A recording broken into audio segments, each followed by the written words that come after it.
Hello everybody, welcome back to my channel. My name is Wendy if you are new, and this past week has been insanely busy for us. And I want to show you how we can take simple ingredients, turn them into meals to avoid having to go out to eat and spend extra money. So we are trying to follow a lower sodium diet for my husband. Like I said, this week was crazy busy. He had several radiation treatments that were out of town. My daughter had county band, and we had a snowstorm. So, there was a lot going on this week, but we still ate at home. And let me show you what I made and how we did this week's meals. So let's go.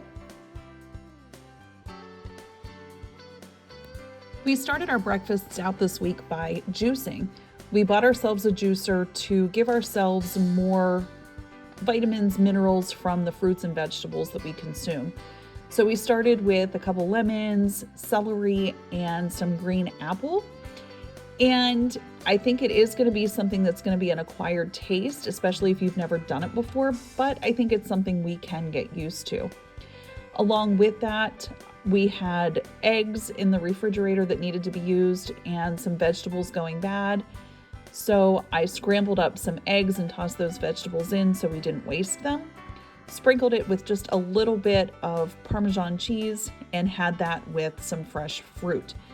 Another option for breakfast is egg bites. And I didn't realize how much sodium was in sausage until I actually looked at the back of the package. So I only used half of it, which equated to about a tablespoon per egg cup. And then I beat up probably 8 eggs, some pepper, and then some half and half. And then I poured that in over top of the sausage, just in a muffin tin that was sprayed with oil. And then I topped that with just a little bit of Parmesan cheese. These baked in the oven at 375 degrees for about 15 minutes. You want to make sure your eggs are completely cooled off before you go ahead and store them in the refrigerator. This made for a very easy breakfast on those busy mornings where we had to rush out of the house, get my kiddo on the bus, and we didn't have to stop for breakfast on the way. We could heat them up and take them with us. Lunches really consist of salads that are chock full of vegetables, and usually to make salad taste better, salt and pepper are used. We're not using salt, but we dosed it pretty good with some pepper. And for dressing, we just use some good old red wine vinegar and skip the oil. And this is lunch. And, probably in an hour or two, we'll have an apple with some peanut butter, homemade peanut butter. And this is lunch.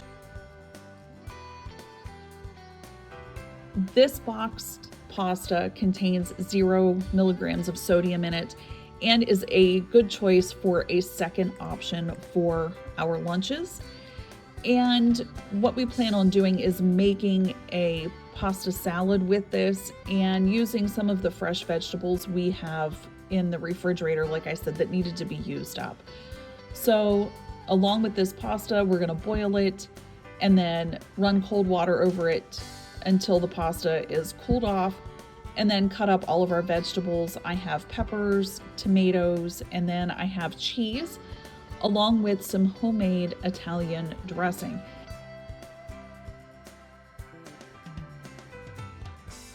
I started out this week's dinners by thawing out some chicken quarters from the hens that we butchered, and then also pulling out a couple of chicken breasts. Making extra quantity chicken at the beginning of the week will help later on. And for this, I just poured over some teriyaki sauce and baked it at 375 for about an hour. And for tonight's dinner, we had that over some rice and mixed vegetables. And then I just put the rest of the chicken in the fridge for later, because the next night we whipped up a pizza.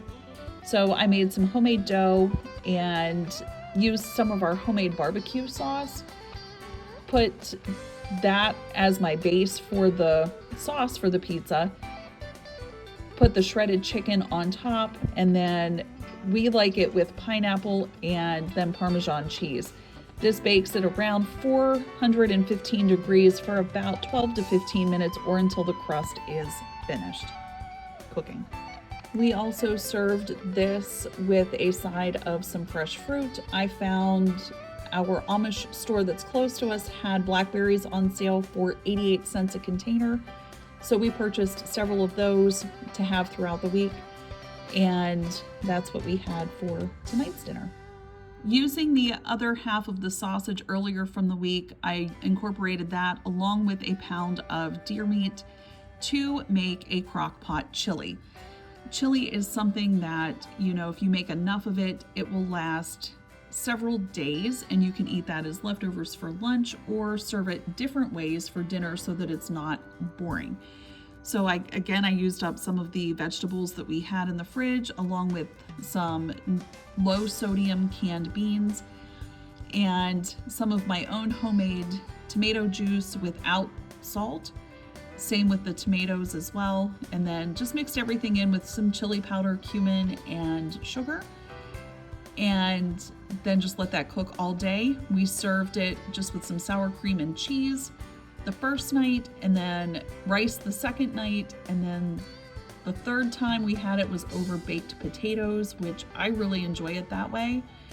And then we also were able to freeze some for the following week. So this is just a way to make one big meal and eat it several different days and not have it be exactly the same thing. So thank you guys so much for watching. Take care, God bless, and we will see you next time.